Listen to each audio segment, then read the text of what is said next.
And to think that I saw it on Mulberry Street by Dr. Seuss. It is one of my favorite childhood books. When I leave home to walk to school, Dad always says to me, "Marco, keep your eyelids up and see what you can see." But when I tell him where I've been and what I think I've seen, he looks at me and sternly says, "Your eyesight's much too keen. Stop telling such outlandish tales. Stop turning minnows into whales." Now what can I say when I get home today? All the long way to school and all the way back, I've looked and I've looked, and I've kept careful track. But all that I've noticed, except my own feet, was a horse and wagon on Mulberry Street. Oh, but it's such a cute horse.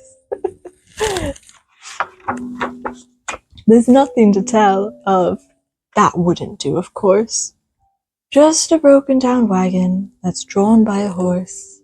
That can't be my story. It's only a start. I'll say a zebra was pulling that cart, and that is a story that no one can beat when I say that I saw it on Mulberry Street. Yes, the zebra's fine, but I think it's a shame. Such a marvelous beast with a cart that's so tame. The story would really be better to hear if the driver I saw were a charioteer, a gold and blue chariot, something to meet, rumbling like thunder down Mulberry Street. No, it wouldn't do at all. The zebra's too small. A reindeer's better. He's fast and he's fleet, and we need look mighty smart on old Mulberry Street.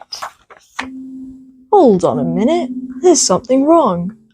A reindeer hates the way it feels to pull a thing that runs on wheels. He'd be much happier instead if he could pull a fancy sled. Such a cute reindeer. I love the illustrations in this book. A reindeer and sleigh. Say, anyone could think of that. Jack, or Jane, or Joe, or Nat. Say, even Fred could think of that. But it isn't too late to make one little change. A sleigh and an elephant. Now that's something strange. I'll pick one with plenty of power and size, a blue one with plenty of fun in his eyes.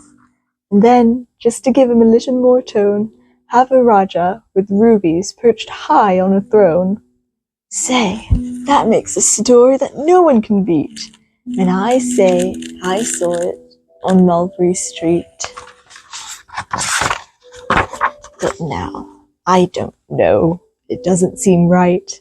An elephant pulling a thing that's so light would whip it around in the air like a kite. But he'd look simply grand with a great big brass band.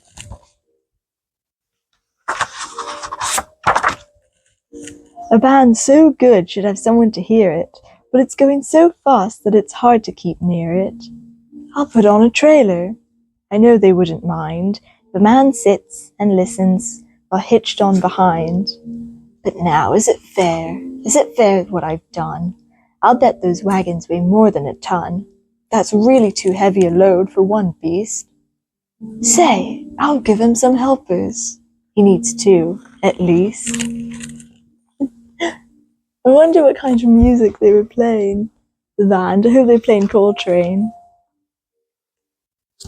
But now what worries me is this. Mulberry Street runs into Bliss. Unless there's something I can fix up, there'll be an awful traffic mix-up. It takes police to do the trick, to guide them through where the traffic's thick. Takes police to do the trick. Now they'll never crash. They'll race at top speed with Sergeant Mulvaney himself in the lead. I love the sweet-looking old man in his little house. How crazy it's getting. Oh, the mayor is there now. He thinks it's grand. He raises his hat as they dash by the stand. The mayor is there, and the aldermen too, all waving big banners of red, white, and blue. And that is a story that no one can beat.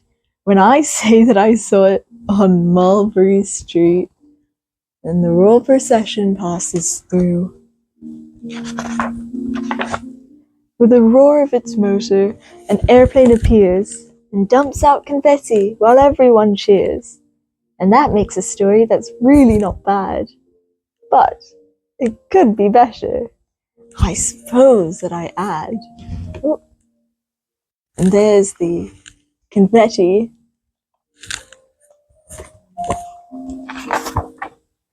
A big magician doing tricks.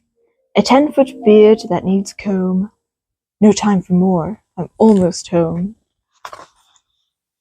I swung round the corner and dashed through the gate. I ran up the steps and I felt simply great. For I had a story that no one could beat, and to think that I saw it on Mulberry Street. The dad said, quite calmly, "Just draw up your stool and tell me the sights on the way home from school." There was so much to tell, I couldn't even begin. Dad looked at me sharply and pulled at his chin. He frowned at me sternly from there in his chair. Was there nothing to look at? No people to greet? Did nothing excite you or make your heart beat? Nothing, I said, growing red as a beet, but a plain horse and wagon on Mulberry Street. The end.